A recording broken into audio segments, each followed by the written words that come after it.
नमस्कार साथियों। आज हम आपसे एक महत्वपूर्ण मुद्दा पर बात करने वाले हैं। वह मुद्दा है बेरोज़गारी। बेरोज़गारी पर सोशल मीडिया में, समाज में हर जगह बहुत ही चर्चा होती है और इसके लिए सरकार को दोषी ठहराया जाता है। अब रोज़गार के द्वारा हम धन का उपार्जन करते हैं। अब देखिए, धन का उपार्जन करने का हमारे पास दो तरीका है। एक है नौकरी, सरकारी नौकरी हो या निजी नौकरी हो, और दूसरा है रोज़गार। अब इसके लिए हमें दो शिक्षा चाहिए। रोज़गार को शिक्षा से जोड़ा गया है। अब शिक्षा भी दो तरह का होगा।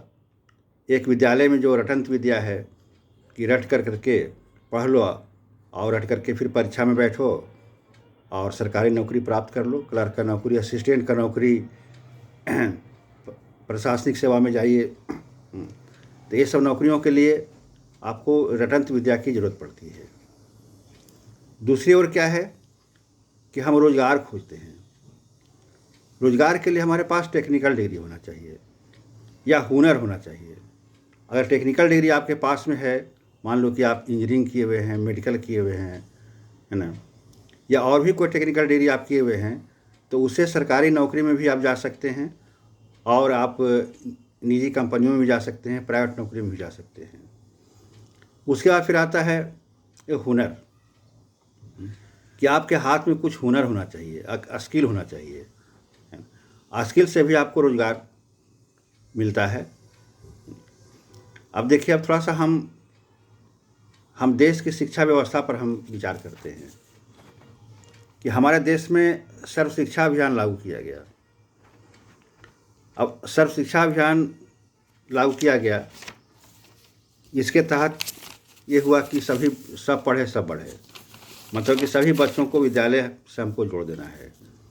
और यहाँ तक कि शिक्षा का अधिकार जो RTE एक्ट बना, राइट टू एजुकेशन एक्ट बना, वह आपका राइट टू एजुकेशन एक्ट 2009 1 अप्रैल 2010 से पूरे भारत में लागू हुआ।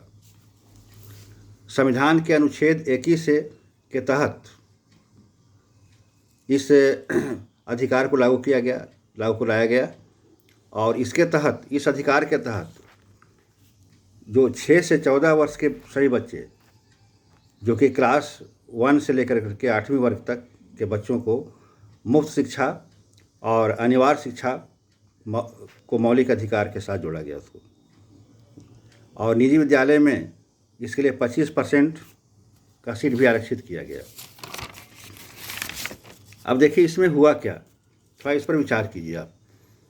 सर्व शिक्षा अभियान के तहत हमने सभी बच्चों को विद्यालय हम ले आए। सभी बच्चों का मतलब क्या हुआ, जिसके पिता सरकारी नौकरी में थे वो बच्चे भी विद्यालय आ गए, जो बढ़ई के बच्चे थे वो भी विद्यालय आ गए, लुहार के बच्चे भी विद्यालय आ गए, कुम्हार के बच्चे भी विद्यालय आ गए, किसान के बच्चे भी विद्यालय आ गए। इस तरह के सभी बच्चों को हमने विद्यालय ले आया।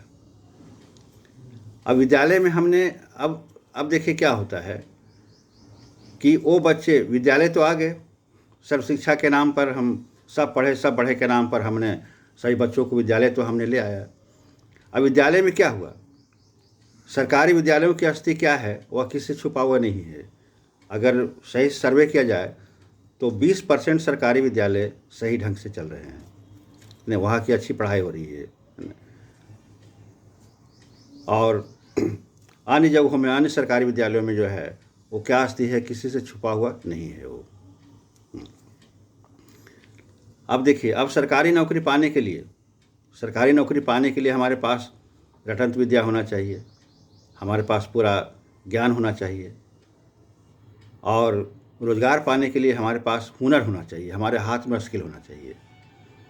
अब हुआ क्या, सभी बच्चे तो विद्यालय आ गए, लेकिन सभी बच्चों को विद्यालय में न तो हुनर मिला और न ही तो उन्हें अच्छी शिक्षा दी गई ताकि वे बच्चे कार्यालयों में सहायक बन सकें, इंजीनियर बन सके, डॉक्टर बन सके, या फिर और उच्च पदाधिकारी बन सके। ऐसा हुआ। और सबसे महत्वपूर्ण बात यह है कि सभी को हम सरकारी नौकरी नहीं दे सकते, सभी को सरकारी नौकरी नहीं दे सकते हम। सभी को तो विद्यालय हम ले आए, सभी को हम शिक्षा दे रहे हैं, लेकिन सभी को सरकारी नौकरी नहीं दे सकते। बहुत कम 2% सरकारी नौकरी हमारे पास है। लेकिन हुनर हाथ में हम दे सकते हैं, है ना। हम सबको सरकारी नौकरी नहीं दे सकते, लेकिन हाथ में हुनर दे सकते हैं, ताकि वह स्वयं समाज में अपने पैरों पर खड़ा होकर के रोजगार वो अपना स्थापित कर सके वो, और उस हुनर के माध्यम से वो धन का उपार्जन कर सके। लेकिन हमने बढ़ई के बच्चे को तो हमने विद्यालय ले आया। अब हुआ क्या कि बढ़ई के बच्चे विद्यालय में दिन भर फंसे हुए रहे, और न तो हुनर सीखे वो विद्यालय में, और न ही अच्छी शिक्षा प्राप्त किए, तो वो नौकरी से ही वंचित हो गया। और नौकरी तो सबको हम दे नहीं सकते हैं, कितना ही अगर सभी बच्चे भी शिक्षा प्राप्त कर लेंगे, बहुत पढ़ लिख करके आगे हो जाएंगे, तो सरकारी नौकरी में जितना सीट है उतना ही लिया जाएगा, उससे ज़्यादा नहीं लिया जाएगा। ऐसा नहीं कि सबके पास स्किल है, सब पढ़ने में तेज है तो सबको हम सरकारी नौकरी दे दें, ऐसा नहीं होता है। जितना सीट है उतना ही लिया जाएगा। और सरकारी नौकरी में सीट कितना है? 2% है। तो 2% को तो हम नौकरी दे सकते हैं।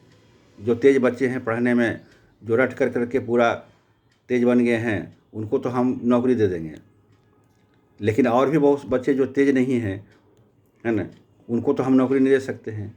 लेकिन हुआ क्या कि जो बच्चे बढ़ई के बच्चे थे, अगर वो विद्यालय नहीं आते तो घर में अपने पिता से बढ़ई का जो कारोबार होता है, काम होता है, स्किल होता है, वो हुनर वो सीखते हो। और अगर उनके पास बढ़ई का हुनर होता, कारपेंट्री का अगर उनके पास में हुनर होता, तो फिर वो तो बेरोजगार नहीं होते।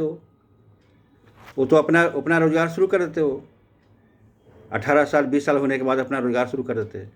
अब हमने लोहार के बच्चे को विद्यालय ले आया, और उस बच्चे को हमने लोहा का जो काम भी नहीं सिखाए, उसका स्किल नहीं दिए, और अच्छी शिक्षा भी नहीं हम उसको दिए।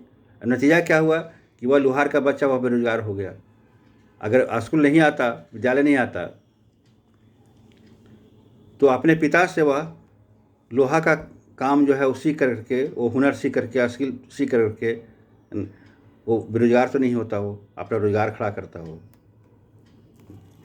किसान के बच्चे को हम स्कूल ले आए, विद्यालय ले आए। अब किसान बच्चे के पास जो किसान के बच्चे सही शिक्षा प्राप्त नहीं किए, अब वो तो खेत में काम नहीं कर सकते, भले उसके पास बहुत ज़्यादा नॉलेज नहीं हो, उसके पास ज्ञान नहीं हो, तो वह तो बच्चा न किसान का काम कर सकता है, न खेत में काम कर सकता है, और न तो उसे नौकरी मिलेगी, उसे सरकारी नौकरी मिलेगी। तो सरकारी नौकरी में सीट बहुत कम है, कंपटीशन ज़्यादा है। अब कंपटीशन में वो तो बच्चा नहीं आ पाएगा, वो तो न तो उसको सरकारी नौकरी मिलेगी, और न तो अब खेत में भी काम कर सकता है वो।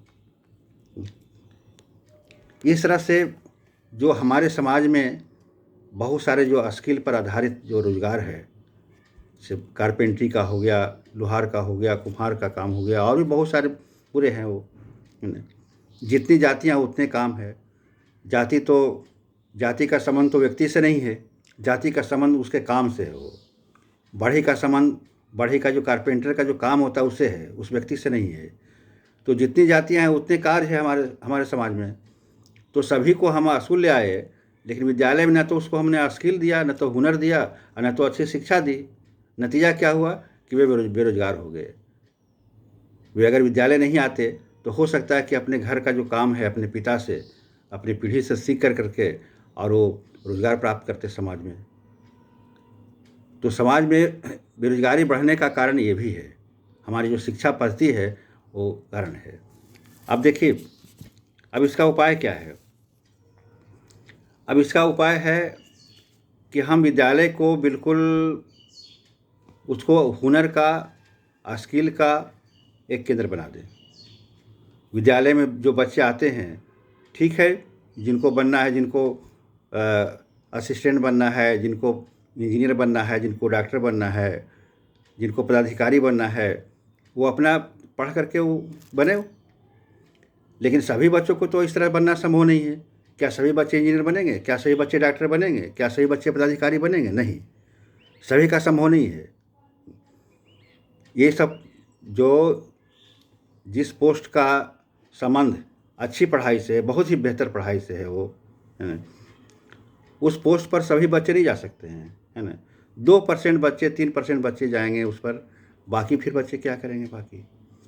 तो बाकी शेष बच्चों के लिए हमें विद्यालय में, हर विद्यालय में स्किल को डेवलप करना पड़ेगा।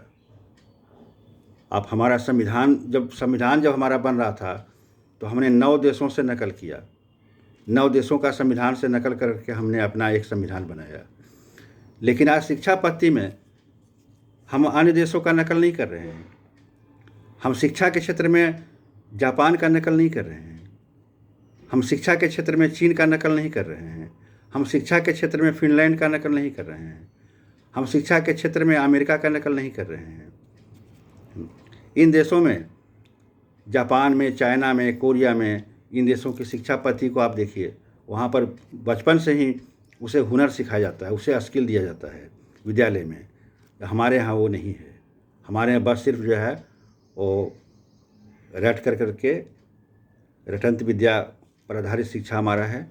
रट करके 10th पास करना, रट के इंटर पास करना और रट के ग्रेजुएशन पास करना, इस तरह की शिक्षा हमारे हैं। तो हम सरकार से निवेदन करेंगे कि शिक्षा पद्धति को बदली जाए और शिक्षा पद्धति में हमारे हर स्कूल में स्किल को, हुनर को उसका एक विषय के रूप में बना करके हर विद्यालयों में आप इस तरह की शिक्षा आप दिया जाए। तभी बेरोजगारी समाप्त होगी, अन्यथा बेरोजगारी हमारा बने रहेगी।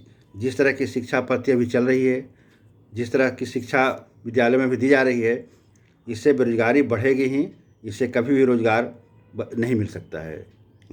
इसलिए अगर बेरोजगारी दूर करना है और रोजगार सबको देना है तो ठीक है, इंजीनियरिंग कॉलेज तो हमारे पास ठीक है, मेडिकल कॉलेज है, सब कॉलेज है ना। लेकिन बाकी शेष बच्चों के लिए स्किल, हुनर वाली शिक्षा की व्यवस्था की जाए। धन्यवाद।